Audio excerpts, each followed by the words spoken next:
today we are learning there. There. There. It is very confusing. You are not able to decide कौन सा there use करें. THERE या THEIR, right? You will get over the confusion. आज आप सीखेंगे there के different uses. Okay? So let's get started. So first things I like to tell you, there is used to show position like in, at or to, that place of position. In Hindi will say, जैसे कि मैं बोलूं वहां, तो go there. वहां बैठो, sit there. there का मतलब होता है वहां. Okay, means it or and to that position. अब नेक्स्ट सेंटेंस लेते हैं एक और. I am going to Kanpur and I will stay there for a fortnight. मतलब कि मैं कानपुर जा रही हूँ और मैं कानपुर के बारे में बात कर रही हूँ. मतलब मैं वहाँ ठहरूंगी कानपुर में और मैं वहाँ रुकूंगी fortnight के लिए. Fortnight means 15 days. So I am going to Kanpur and I'll stay there. वहाँ रुकूंगी इस तरह भी यूज होगा. ओके, अब नेक्स्ट देखते हैं एक और. Have you seen my mobile? Over there. Have you seen my mobile? तो कैसे बोलेंगे? Over there, वहां है. ओके, तो अब नेक्स्ट देखिए second use of there. There is used to show something exists or happens. Okay, once again, there is used to show something exists or happens. मतलब कि कोई चीज है, इसके लिए यूज हम क्या कर रहे हैं? there. जैसे कि आप पढ़ चुके हैं और यहाँ भी मैंने लिखा है there are many students in the classroom. तो इसको कैसे बोला जाएगा? क्लास के अंदर कई स्टूडेंट हैं. तो यहाँ पे हम वर्ब क्या लगा रहे हैं? are. और सेंटेंस के स्टार्टिंग में क्या यूज कर रहे हैं हम? there.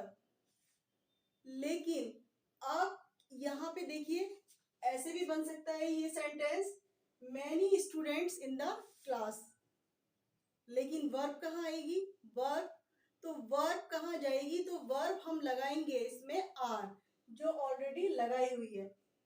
ओके, तो और इनकी सब्जेक्ट लगाया है. इस सेंटेंस की स्टार्टिंग का कोई मतलब नहीं है, लेकिन स्टार्टिंग में देयर ही यूज होगा. ये सेंटेंस मीनिंगलेस है, मतलब कि एम्प्टी सब्जेक्ट है, इसका कोई मीनिंग्स नहीं है. बस आप इतना याद रखिए कि देयर के बाद की जो चीज है वो बहुत इंपॉर्टेंट है. शुरू में बस देयर लगाना है और सेंटेंस की शुरुआत करनी है. Is that clear? अब देखिए फिर से. There is a teacher in the classroom. मतलब कि एक टीचर है, तो हमने क्या यूज किया? इज. और सेंटेंस की शुरुआत की देयर से. तो there is a teacher in the classroom.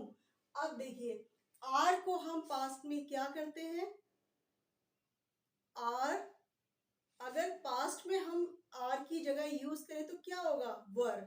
तो अब यहाँ देखिए there were many people in the party. Party में बहुत सारे लोग थे. अब यहाँ देखिए there was a problem in the system. इसको कैसे बोलेंगे? पर्टिकुलरली आप किसी का नाम नहीं लेंगे, सिस्टम के अंदर एक प्रॉब्लम थी. There was a problem in the system. अब नेक्स्ट देखिए there's a restaurant around the corner. There's restaurant around the corner. इसको क्या बोलेंगे? रेस्टोरेंट. और कॉर्नर का मतलब होता है पास ही में, मतलब पास ही में एक रेस्टोरेंट है. अब there are two girls waiting outside. दो लड़कियां या दो गर्ल्स वेट कर रही हैं बाहर, मेरा इंतजार कर रही है या इंतजार कर रही है बाहर. दो लड़कियां, इस तरह से बनेगा. Is there any misunderstanding? क्या कोई मिसअंडरस्टैंडिंग अब नेक्स्ट देखिए थर्ड, तो इसमें use to something attention. Okay right, इसमें यूज ऑफ देयर, इसका यूज किसके लिए होता है? अट्रैक्ट समबडी, अदर्स, किसी के अट्रैक्शन के लिए अट्रैक्ट करता है, तब हम इसको यूज करते हैं। जैसे कि हेलो देयर, वहां पे अगर कोई जा रहा है और हम उसका नाम नहीं नाम हमें पता नहीं है, तो क्या बोलेंगे? Hello there, hey hello there, you there, you there, come here, come here, come here, hello there, you there, come here, come here, इस टाइप से बोलेंगे। और there he goes the last bus, अब देखिए there he goes the last bus, there he goes, इसको कैसे बोलेंगे? जैसे कि बस, एक लास्ट बस थी, एक बस बची थी, वो भी गई, there is goes, there is goes the last bus, वो भी चली गई। ओके, तो इसको इस तरह से बोलेंगे। I hope you are enjoy, lots of enjoy use of there. तो अब THEIR का मतलब होता है उनका, उनके, उनकी, मतलब अधिकार बताने के लिए, या अधिकार के लिए हम देयर की बात करते हैं। THEIR, there. अब THER को तो अब मैं पढ़ा ही चुकी हूँ, इसका मतलब होता है देयर। THEIR का मतलब होता है उनका, उनके, उनकी। जैसे दिस इज हाउस, या दिस इज देयर हाउस, मतलब वो घर है और वो उनका घर है, राइट। तो ये आपने सीखे यूज करना भी।